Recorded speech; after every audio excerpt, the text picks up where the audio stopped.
Okay, we have started. Let's go. It's the Data Center News Show, and I've got my friends who are on the show, and we're going to talk all things data centers. But before we get started, I will let them introduce themselves. And Curtis, you get to go first. Howdy, everybody from Austin, Texas. Curtis Reason here. Thanks for having me back, Amy. I am the head of North America for the International Data Center Authority. Oops. I just dropped my pen. Yeah. All right. Thanks for being here. And Jay. Hey, thank you for my first time here. I'm happy to join the party. Appreciate it. I'm Jay Jorgensen, and I am the CEO and founder of GeoBitMine. All right. Welcome, welcome. Very, very cool. And Chris. Yeah, Chris Patterson, Nashville, Tennessee, Avison and Young Data Center Practice. Yeah, and I say, yeah, and he's driving University of Kentucky. Go. And what's your boy's name? Christian. Oh, hey, there you go. All right, very cool. We'll look for him on the field, coming to a TV station near you. Yeah. Christian Pedersen playing with the That's awesome. Very cool. All right, so we're gonna get started, but Curtis, did you go to Data Center World? Did you No. go? You didn't go. Chris went, right? Not this year. Yeah, I was Chris. I was just there for one meeting briefly and then left. Oh, was it a zoo? What's the Data Center World download? No. All right. No, I've been following it though on LinkedIn, and it looks like it went really well and really well attended. Yeah. I'm eager to hear some of the points from the keynote that Kevin O'Leary gave. Oh, yeah. He's been all in on data centers as investments in the future economy of the United States for years now. He's very verbal about that. He goes on CNBC often and talks about how data centers are the future, and I think that was an awesome choice to have him as the keynote for AFCOM's Data Center World. Here's to the AFCOM team for great. Yeah, for sure. Okay. Jay, did you go to Data Center World, or you're like, nah, I'm good? In this, you guys know all too well, you have to divide and conquer and pick and choose which events you're going to go to. Otherwise, you're at an event every week for the most part. So I did not attend this one, but the last event I went to was DCD in New York City. And then I'll be in Miami here this next week. And I can't even remember. What's the Miami event? I'm trying to keep track. I can't. Is that Metro Connect? Oh, yeah. I think. Is that what it is? I think it's Metro. Or maybe they already had that one. I don't know. But on Kevin O'Leary though, I've been watching Shark Tank since it first came out, and I followed him as an individual because he has his character on the TV show, but then how he is in real life, total family man, loves his children and his wife, and quite the talented musician. And he's a master of marketing. But I do got to take him with a grain of salt. So I wanted to give a different perspective on that. So when I first started, I was talking about microgrids and demand response programs before anyone was doing it. Now, people were doing it, I should say. I was amongst the first to design this program and having these conversations with energy companies. This is before ERCOT became, the capital of demand response programs. And that's because Bitcoin data centers can flex to the grid's needs, where traditional data centers aren't able to do that. So when I was asked to speak over in Dubai, and I talked about a decentralized grid and being able to serve the entire grid's needs based upon a large, steady, flexible load. And then I talked about using indigenous people and Native Americans on their land to build and create these jobs, because I pair hydroponic greenhouses and I recycle the waste heat. Standing ovation. These are the world's leaders in Dubai on sustainability and everything great. And within 6 months, he came out and announced his data center in North Dakota using the Native Americans to work a greenhouse in the way word for word. And I, at the time, right, I'm a tech startup at the time. It was about 2020, 2021. I felt like kind of crushed. Like, really, I was really worried that a big company would just come in and just duplicate what I had been working so hard on designing and patenting and all of this stuff. Well, come to find out, it all fizzled out. But he's so good at making these public appearances and announcements and giving hype to stuff. And I'm not insulting the guy. The guy's genius. I want to be like him. I look up to him. But he can hype stuff before they're actually real. And he's really good at that. And so I've noticed a lot of the stuff he's hyped are like just discussions about maybe a data center here or maybe a data center there or this there. But the press release is like, Kevin O'Leary says this and this is happening, and then everybody runs with it. I wanted to give a different take on that. That's my personal experience. Hey, that's okay. We there's no one safe on the show. Apparently, we go after, like, I don't know, who is it, Alibaba and Google CEOs, and we're like, oh, they're full of crap. Like, anyway, it's all good. But yeah, that's interesting. I mean, yes, marketing is the name of the game, right? I mean, at the end of the day, you got to sell your wares. He's a hype man. He's a hype man. I remember with like FTX and stuff. He was all about FTX, and then come to find out, he lost. He publicly said he lost $10 million of his own money, and I'm like, you hyped up FTX, and it was just 10 million. That's what I'm like. 10 million is pennies, and it's like, oh, you really weren't investing much. I mean, it's a lot of money to the average, but yeah. But yeah, he hyped it up like it was hundreds and hundreds because he was getting all the celebrities and everybody doing it. So he's a master at what he does. He's a genius at marketing. Well, yeah, I can't wait to hear that keynote too. I wonder what he said. We'll have to download it and watch it later. It's very cool. Okay, so let's talk about kind of some things that are happening, I guess, in the U.S. government. So we have two stories out. One is we'll talk about the Texas one first. So the first one is Stargate. And this surprised me because usually Governor Abbott is like rolls the red carpet out for Trump, whatever you want, here you go. And the Republicans in the House they're like slowing the roll on Stargate, which I know I didn't get to read the whole article, but in my understanding, it was just they're just being thoughtful. And they're not just rolling the red carpet out for Mr. Trump on his little data center developments in Abilene. Have you read anything? Did you read it, Curtis? Did you? I did, yeah. I didn't really appreciate the headline because it's a little bit misleading. It's the headline is implying that the Republicans in Texas are getting in the way of this. I know. Really, really not the case at all. I'm never a fan of like overregulation of anything really, but after living in Texas for 8 years now and experiencing some, significant outages, not frequently, but in 2021 when we lost power for that whole week, that was a big deal, and that affected a lot of people. And so I appreciate that the state is looking first to fortify our grid and not just adding as much as we possibly can to it without making sure that the grid can actually support all of this extra demand. Right. That's really what the article should be. And it actually did kind of come around there at the end where, it quoted Dan Patrick and even saying like, look, we're on the same page with this development. We just want to make sure that it's done right. Yeah. I don't. Yeah.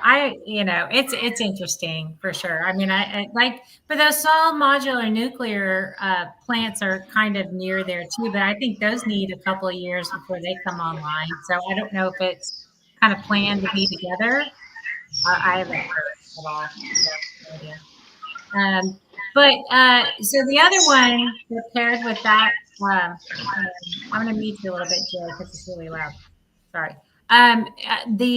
the other one that paired with that was the DOE and everything that's going on with the DOE. With there's like thousands of people leaving the DOE. I don't know. That's Doge, or is that people are just like, peace out, I'm done. I don't want to be a part of this anymore. Well, it's probably both. Heard?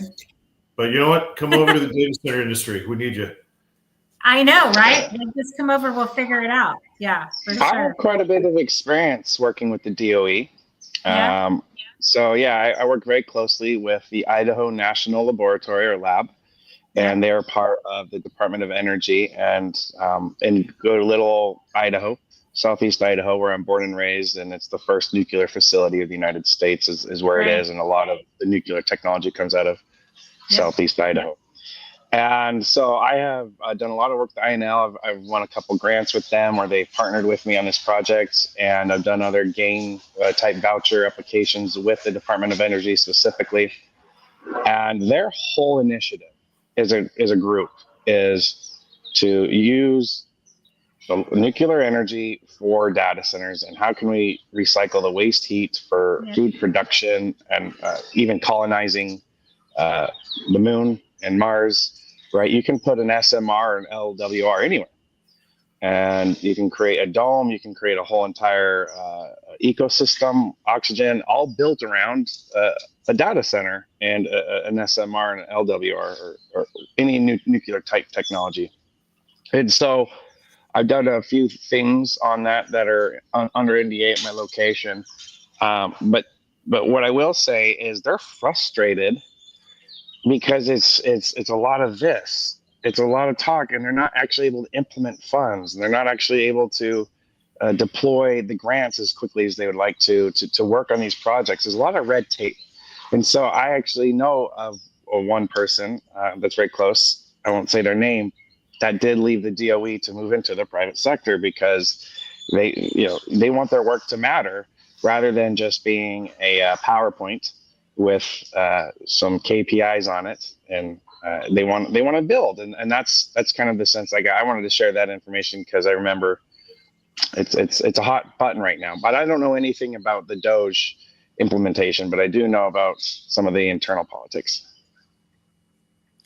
Yeah, I don't know anything about that, all of that, but but IDCA, tell us about your two new recent hires at IDCA. Yeah, actually, that's somewhat related. We just brought on as our chief government officer, which is the first time we've had a title like that at IDC, as far as I'm aware, anyway. Tom Santucci came over, and he was with the GSA for quite a few years. He was with the Department of Justice for a while. He led the Data Center Transformation Initiative back in 2017 for the Department of Justice, and he accepted the buyout. He took the leave and decided to transition to the private sector, and he's already made an immediate impact here at IDCA. Awesome. We're thrilled to have him on board. The same thing with John Sullivan. John was also with the GSA for almost 20 years, I want to say, and the EPA. John Sullivan is now one of our senior advisors, and we're a digital transformation ambassador. So yeah, we're cherry picking out of the public sector and bringing them over into the private side, right? Yeah. As we all of us need to be doing this, because there's good curation of articles today, Amy, because there's a lot of crossover between some of these stories. Right. Like, we're going to need 4 times the amount of power. Yep. Here, just in the United States, to sustain like the AI initiatives and all the implications there. Only 4 we're times? also going to need we're going to need like 4 times the amount of the workforce. Right. And that's by 2050. Currently we have 100,000. We're going to need, according to Deloitte, 375,000. Yes. I hate to think where those extra, where are we going to get them? I don't know. 275,000 people are maybe in junior high right now. Oh, yep. That's that is scary. Yeah.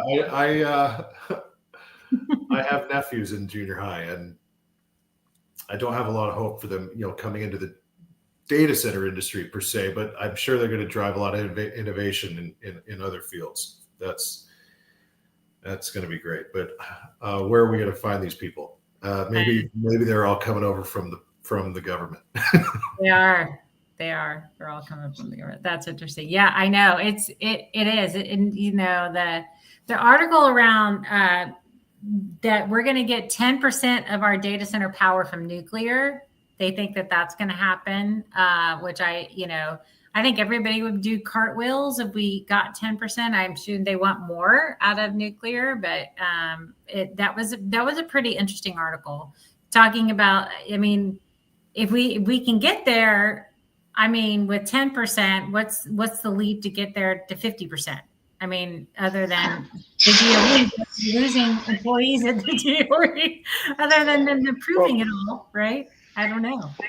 Yeah. If I could add to that, and I love the nuclear topic. This is just in my blood. It's in my DNA. Most of my little town of Idaho Falls, Idaho, worked out. The only reason why Idaho Falls really exists, at least for the most part, until it's grown significantly to about 100,000 people. But when I grew up, it was 40,000 people, and 20,000 of them worked at the INL. Right. So all of my friends and family are now that I'm, approaching 40, they're all now the nuclear physicists, and they're all the scientists out there. And it's transitioned from one generation to the next. So the nuclear power is actually really easy to deploy. It's not hard to build a LWR or a SMR. They're not hard. It's the regulatory red tape that's in just the permitting and zoning takes about a year or two just to go through all the paperwork to even qualify if you can deploy a nuclear power plant or in any of these cases. And some of the frustration that we had is I was able to attend kind of as the hometown data center guy. In Idaho Falls, Idaho, the INL had a data center and nuclear energy conference, and I was able to be one of the one of the featured speakers. And it was just, I was able to share in my network with the data center, colos, hyperscalers, enterprise, all the above, to attend this. All of these people who showed up had no business whatsoever. Idaho Falls has no business attracting this type of talent. Like, it just doesn't. Like, this is the first time on an airplane that landed in Idaho Falls were these very significantly important people. And here's the great part. The people and the scientists and all the people who are hosting this had no clue who was in the audience. Like, they knew, but they didn't know. And the whole synopsis was, okay, well, thank you for telling us like what can happen. Can you deploy this in 2 years? Nope. 2030, 2031. Well, who's building them? We don't know. Private. Then what are you guys doing at the DOE, the national level? Like, what do you guys do? Well, we research. But when does that turn into action? And we had Oracle, we had AWS. I mean, we had some of the largest colos there. And that's the struggle that we found. And I think that translated over to the employees at the DOE was, when does it turn into action? Because we can make 50% of our grid. There's enough uranium, there's enough materials, there's enough infrastructure to make these LWRs and all these reactors. So in a long-winded answer, it's 10% should become 50%. It's just regulatory, which I do believe I've watched Trump in his administration talk about wanting to eliminate a lot of this red tape for our industrial revolution 3.0. 3.0. Yeah, I know. Well, I mean, I would assume there's a little bit of NIMBYism happening on the nuclear reactors. Like, just don't stick it in my backyard. Like, please. I mean, the people that own property now probably remember 3 Mile Island and they remember Chernobyl, and they're just like, but But it's amazing to me because in Texas, we have, I don't know how many, 60 nuclear reactors in Texas or something crazy town. Like I don't even know. I'm just totally made that number up. Y'all don't quote me. But I do know one.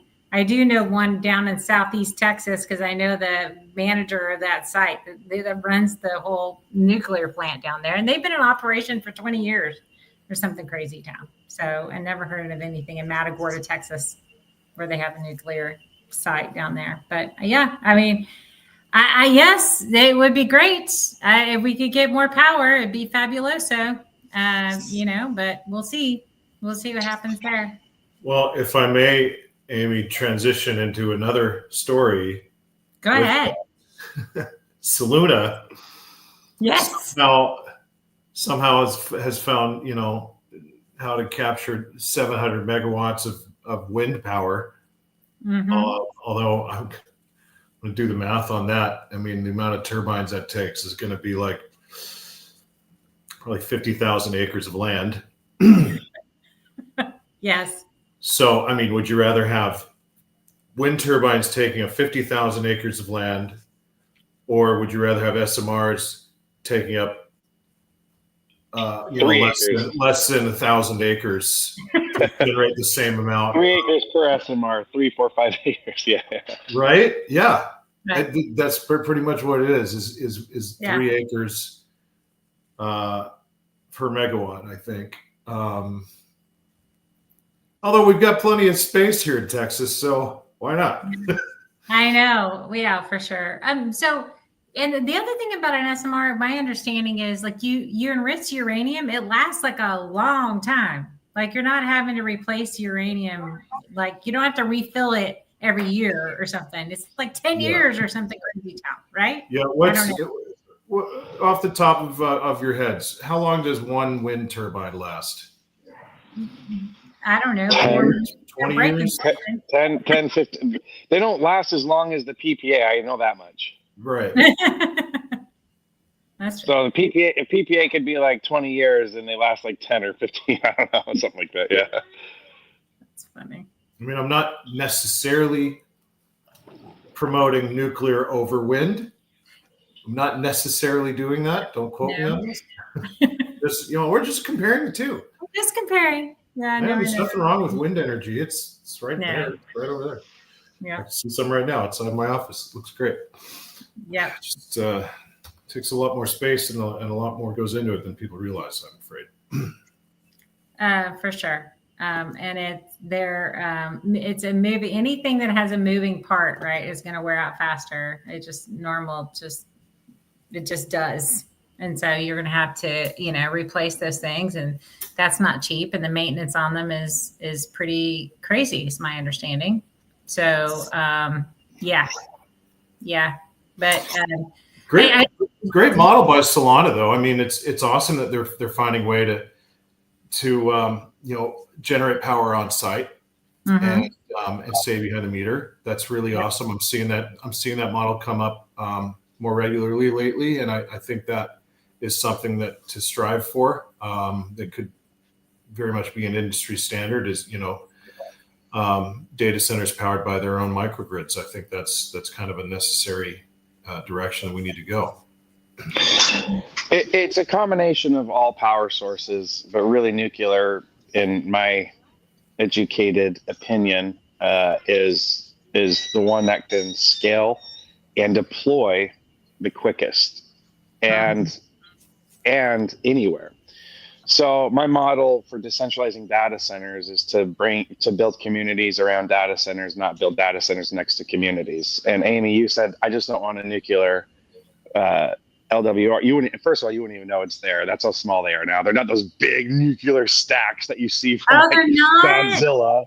You don't see those big nuclear stacks like Godzilla and Chernobyl. They're smaller than a 5G tower. Like you're not even going to notice them. Yeah, really? You wouldn't even notice it in your own neighborhood, right? So, and then additionally, the steady state of which you need power generation, right? The wind doesn't always blow, the sun doesn't always shine, and you do need a steady state because our clients, the top 10, they all have SLAs that mandate the 5 nines, and You're not going to do that without a level of redundancy that's grid connected and then backed up by a microgrid to do that. So nuclear and wind combined with solar combined, I think all of the above, I think it's a great method that there's not one that's better than the other. It's what's the most applicable for this environment. Yeah, no, I got you. Yeah, We'll figure it out. I'm sure. We have no choice. All right, let's switch topics. So Ericsson, let's talk about this CEO. Let's just throw out every CEO out there. Talked about looming tariffs are going to have an impact on their business. So their profits are up for Q1. I guess they're just forecasting for Q2. It's going to suck. I don't know. But is there a conversation around tariffs in the industry? Is anybody talking about this? I just figured the data center industry just had plenty of money and it didn't matter. If I may, and I won't take up too much time on this one, but it's everything. So I order a lot of manufacturing pieces in the hydroponic greenhouse space as well. And my partners have opened a U.S.-based manufacturing facility to help ramp up with my company and the amount that we want to deploy, as well as, I'm under NDA on so many companies. Most of the companies that we do business with are opening up U.S.-based business. Wow. I couldn't be more excited for this experiment. Short term, it's like exercise. Everyone's going to be hurting in the beginning and trying to get into shape. But by the billions, if not trillions, money is flocking back into the United States because they have no choice. Instead of outsourcing all of your labor to China and all these other places, now it makes more sense financially to bring it back to the United States because of these high tariffs. I honestly think Trump is maybe like a genius, and he's saying, it's China's not paying their fair share or all this stuff. I actually honestly think it's just like by default attracting all of the corporations that started in the U.S. and then left due to policies, due to all of these things that made it not attainable or not feasible on the P&L to do business in the United States any longer. Now they're finding out ways. Capitalism will find a way, no matter what the rules are. What the rules are, capitalism will figure it out. And right now, we need to open up shops and manufacturing and our facilities in the USA.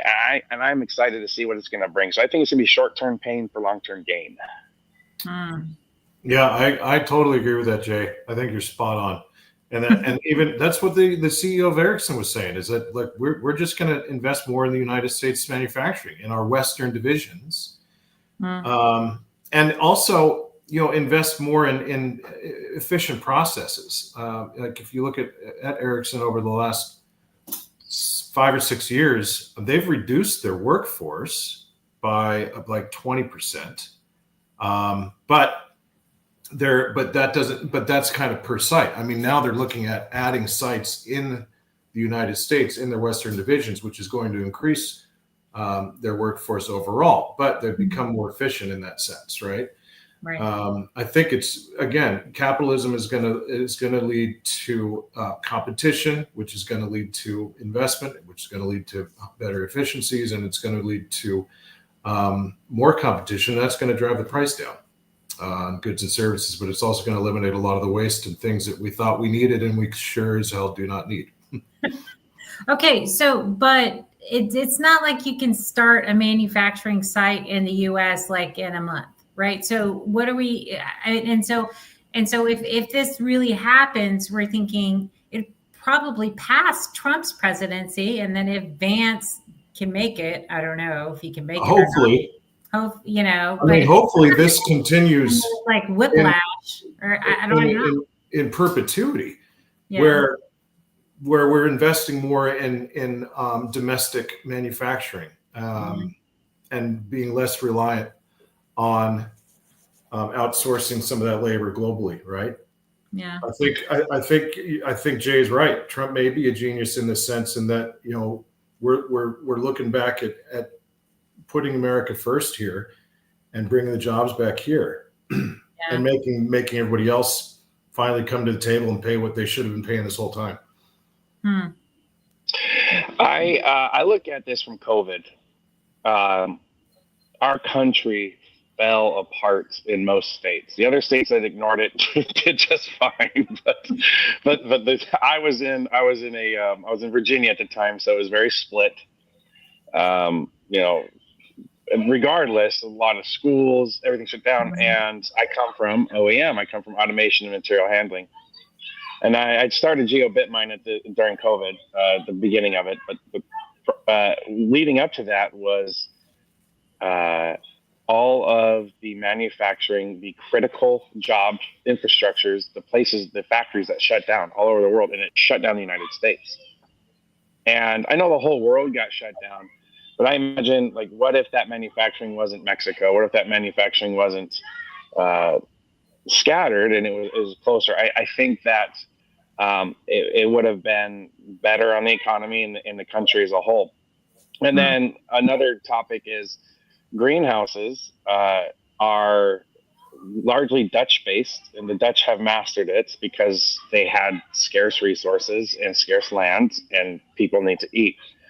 The United States, for the most part, was very land abundant, resource abundant until, in the last 20, 30 years with global, whatever you want to call it for whatever reason. But the facts are the resources are being depleted.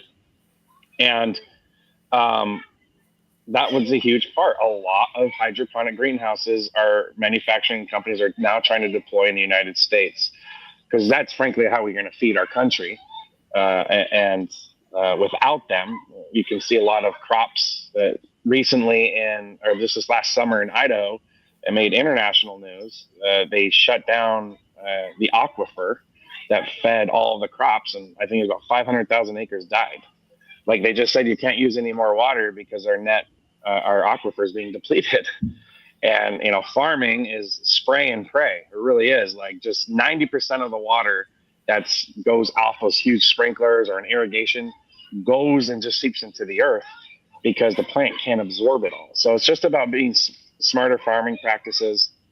But back to the whole manufacturing, is something that's been largely European is now coming to the United States, which is driven by tariffs. Yeah. Well, Great. Yeah. Go ahead. I'm all for it. Yeah. Yeah. I mean, it'll be interesting if it's the only way I think it takes is if the Republicans stay in control of the House and the Senate, and like they can't. I mean, because it's almost going to be a failed experiment in 4 years if the Democrats take control, and then it's going to be all back. I don't know. I'm sure they know that, and they're not dumb, and they're working on it and trying to figure out ways to kind of keep it in check. I don't know. I just think it's an interesting thing, because I think in order to bring onshore manufacturing into the U.S., that's a 10-year project, at least 10 years, right? Where you can bring a bulk of that back or just pay the tariffs. I mean, I don't know. I have no idea, because it's not just we built it here. It's all that capability, manufacturing capacity, the supplier relationships, all that stuff, wherever it was being built, whether Mexico or China or wherever. And it was all built up that way, and all the suppliers around it, right? So now they have all these, it's just like they took a wrench and threw it in there and said, okay, we're not doing that anymore. And now everybody's trying to figure it out. And it's interesting for sure. I mean, I don't know. I just think it's crazy town. And, a lot of the markets don't like change, and that's all he's doing. He's changing everything. Well, you also remember in 2022, right around this time, like beginning of Q2, there was like a 20-25% drop in the market, and then suddenly the media is telling everybody, what the real definition of a recession is, and we're all everything's fine and don't worry about it. But now we're being fed a really different story. It's funny how it works that way, huh? I know, isn't it amazing? All right, let's talk rack densities. There's this story. Let's talk rack densities, because we're a data center. We're a data center show. So I don't know what is like they want to have a 1 megawatt rack. I mean, like seriously, they're like 600 kilowatts or something crazy. No, it's even more than that. Yeah. Okay. Yeah. Way more than that. This is a pretty long story, but Jensen. Yes, I know. He goes on to say, how big is the biggest data center? That's the limit of rack density right there. Yes. I mean, that's what we're talking about. Like what, 600 kW now? Mm-hmm. Yeah. It's crazy town. It really is. Maybe we're just going, fast and loose with what the definition of a rack is. I think so. Did anybody consider that? Yeah, maybe. Well, I mean, I guess the rack sizes are a lot smaller now. They get these like big, huge buildings, and their one line is like, a lot of them together. And maybe, yeah. I don't know. Crazy.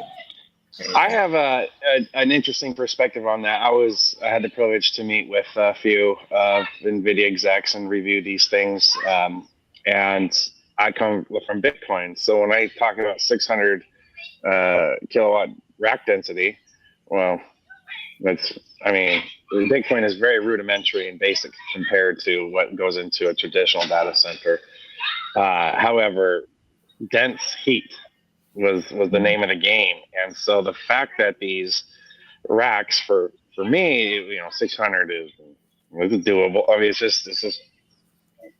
it's just how can you transfer that amount of heat in such a small space out of it? And I think that's where the technology is going, is what's the most sustainable way to extract that heat so they can operate in such low density places. But the great part about that is the high amount of heat, and you can go from low grade level heat. Now we're back up to mid grade level heat. You're not going to be able to do another power cycle out of it. But with these, I don't want to share too much of my IP, but you can get into the 120 to 140, even 150 Fahrenheit type of heat that's being extracted, which has a lot of secondary applications. Before, so when you're at the smaller racks, where Bitcoin mining, I was able to produce enough heat to do stuff from the get-go. And then the traditional data centers it wasn't enough to extract and have a secondary use for, but now it is.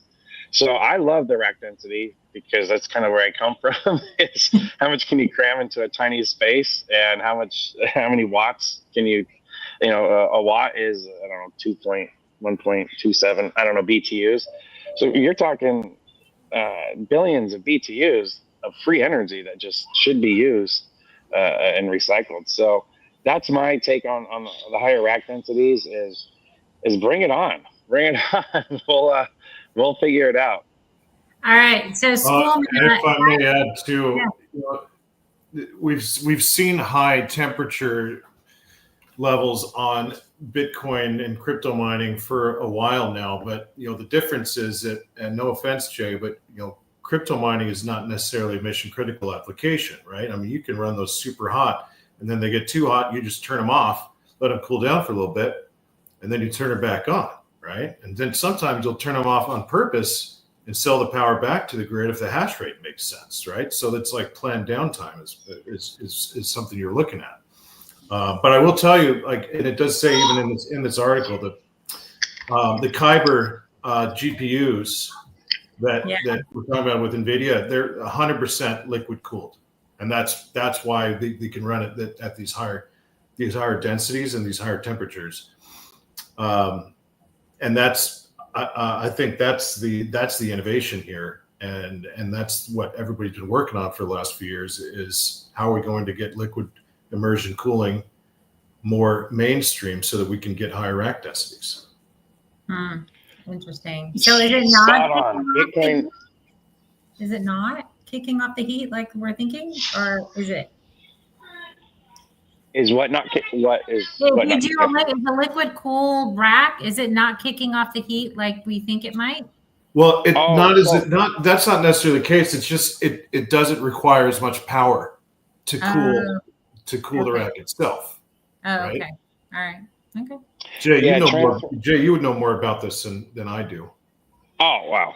There's a lot of experts out there. That's what I've submerged myself in the last 5 years with some of the best engineers. I'm like Batman. I don't really have any superpowers, but I can attract all of the people with superpowers and get them in the same room and working together. And what we've discovered is you're spot on. The technology now isn't so much about GPUs and rack space and all that. It's CDUs. That's really what everything's going into, is how are we going to efficiently do direct chip liquid cooling, or in some cases immersion. And that's where in Bitcoin mining we started immersion cooling.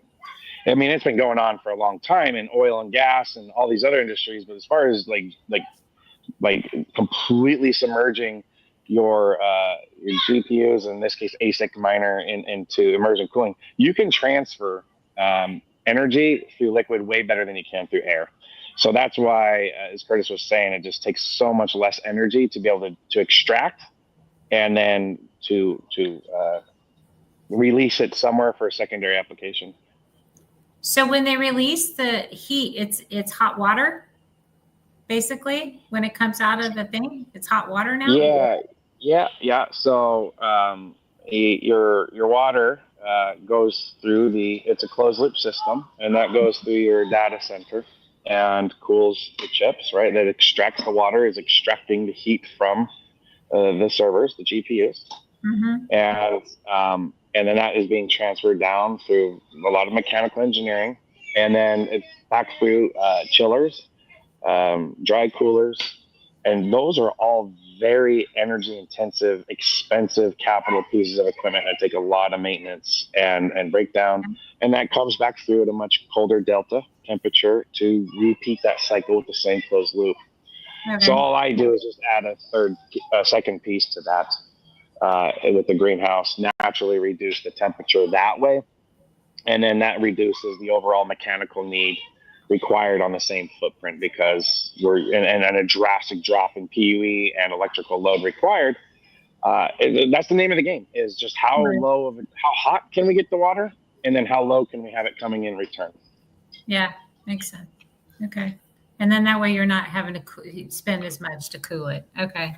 That's interesting. What about the ambient temperature, you're still having to use HVACs and different things around there's going to be people working in there. They don't want to be sweating their butts off when they're working in the data center. Sure. So, but do we know how much liquid cooling reduces the need for air cooling? Is it like 60% of it, 70% of it? I mean, how much do you think?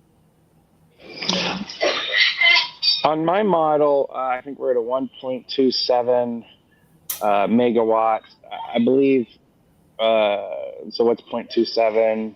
So 75% reduction approximately. And how much air you would need, yeah.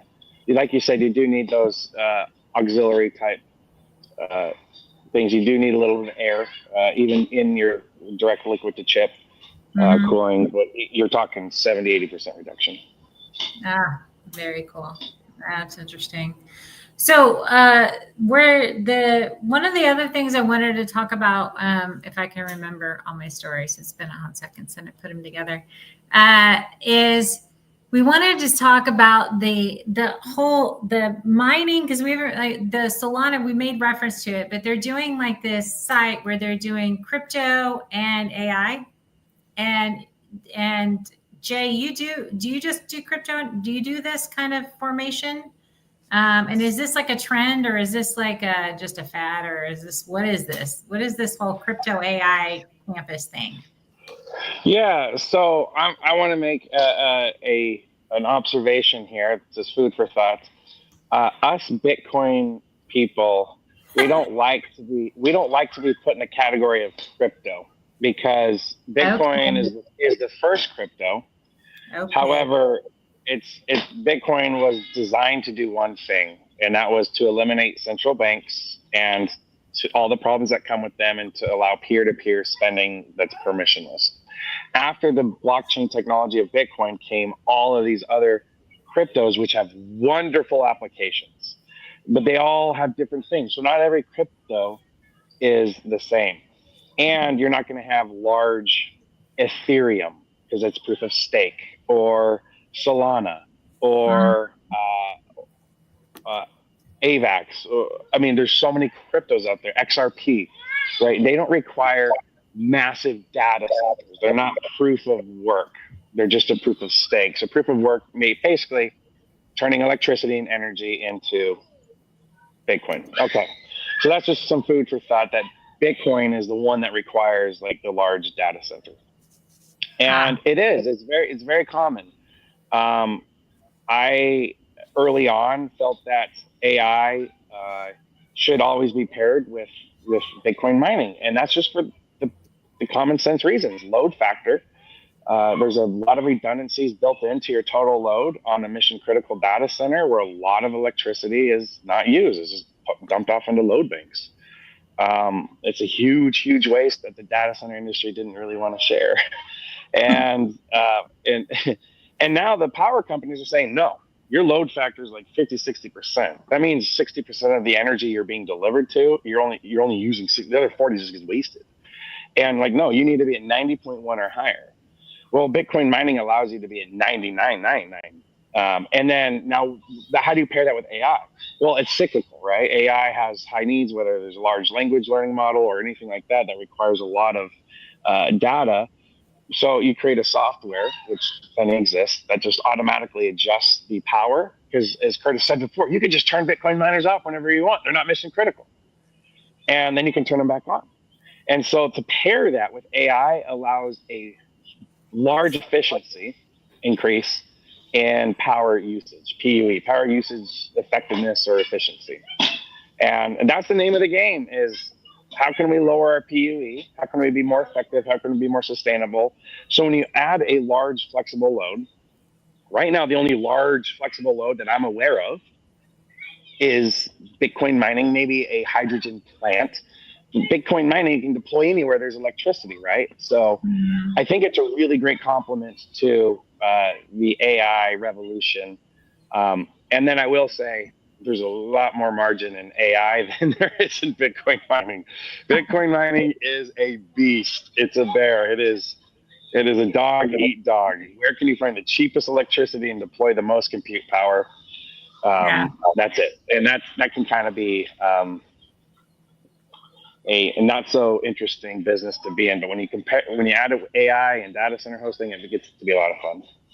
I think that's why I've seen this trend happening with mostly publicly traded companies that for a while were only mining and probably at a board level decision. They're like, maybe we should do a little bit more than just mining and maybe hedge our business model a little bit to appease our investors and, hedge against these cycles. And so that it kind of is a recent trend, Amy, in that a lot of these publicly traded companies, I can think of a handful of them. In fact, I'm a shareholder of a couple of them. They're transitioning half of their compute over to AI and HPC, and also purpose building new sites for a hybrid model of compute, but still keeping a significant amount of compute for Bitcoin mining. And they're sitting on loads of it. Really, we're talking hundreds of megawatts, if not gigawatts worth of compute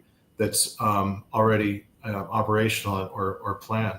But I think it's kind of I feel like it was kind of a board level decision where they're like, maybe let's make our business a little bit more sustainable.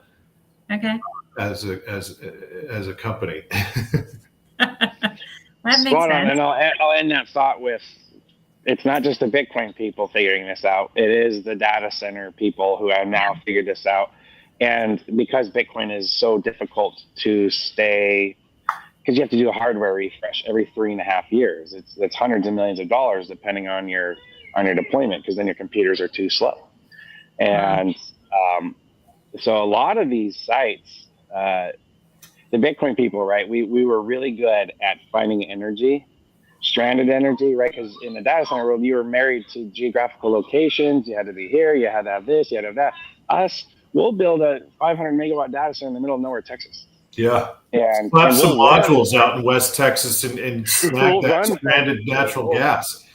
Yeah. We'll run the fiber and the necessary utilities to it. And that's where the decentralized model I came came in, and now data centers can start being built in Oklahoma or Wyoming, or just you got to make.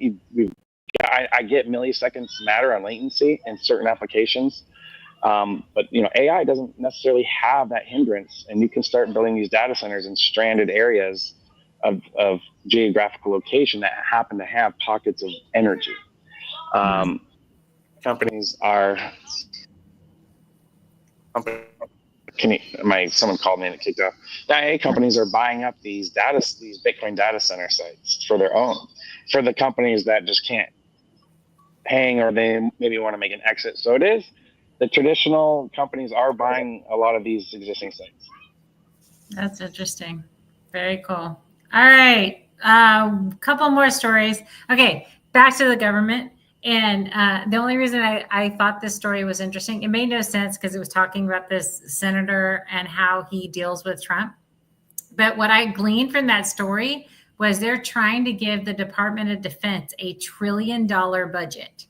And I'm like going, holy buckets. So they're not going to doge the DOD, obviously. They're going to give them plenty of money. But the DOD has a lot of data centers. They have a ton of those and probably not enough. And they're investing into AI just as much as anybody else is.